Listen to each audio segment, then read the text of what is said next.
Right now, I do janitorial work. I pick up trash. I shovel garbage in an alley. I clean hallways, do windows.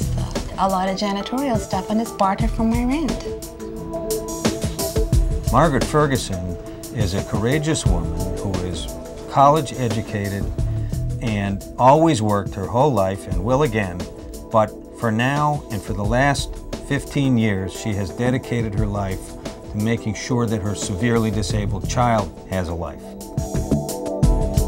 Conlon also is an ill child, and the last 3 report cards, he has an excess of 40 days absences in the school year. So 40 absences in a school year does not make me a very good candidate for employment.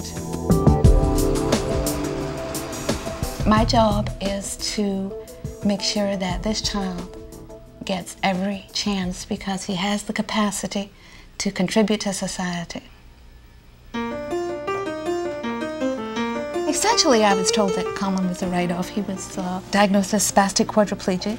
He was autistic. He had chronic respiratory problems, and that he wasn't going to amount to too much. And I never felt like that was true because I always understood him. Okay, Conlon? If it wasn't for Margaret, Conlon would not be going to school at his age level without falling behind at all, would not be ambulatory, or more likely, he'd be in a state institution gobbling up a great amount of state money without having a life and the positive future that he has now.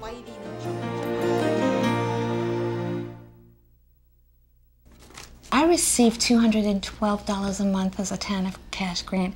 I received minimal food stamps because my rent is bartered. But I'm very grateful for it. I don't mind cutting corners. I don't mind making ends meet. I don't mind shoveling dung, as long as I'm allowed to continue this very, very important job.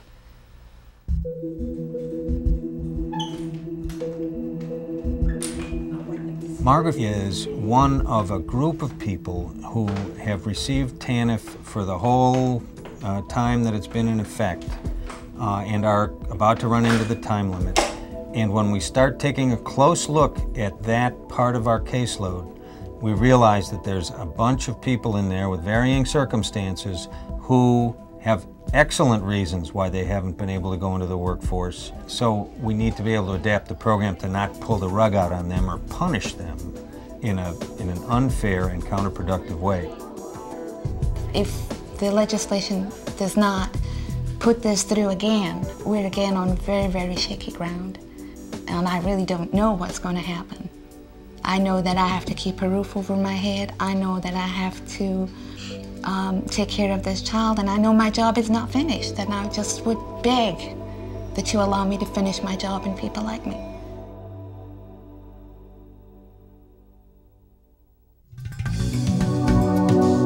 I know no matter what, if I just keep plugging away, I'll make it.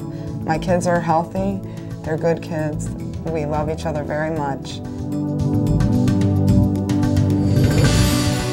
I want to finish school. My main goal is to be an elementary principal.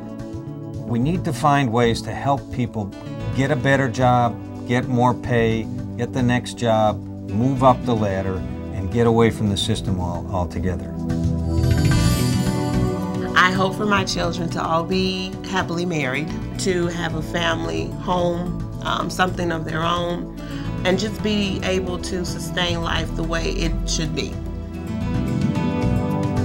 I have a sense of accomplishment that I can't describe. To watch this child who was kind of totally written off come to life, to communicate, to walk, to do everything that everyone said he would never do. You have to support the children, and to support the children, you have to support the families that they come from.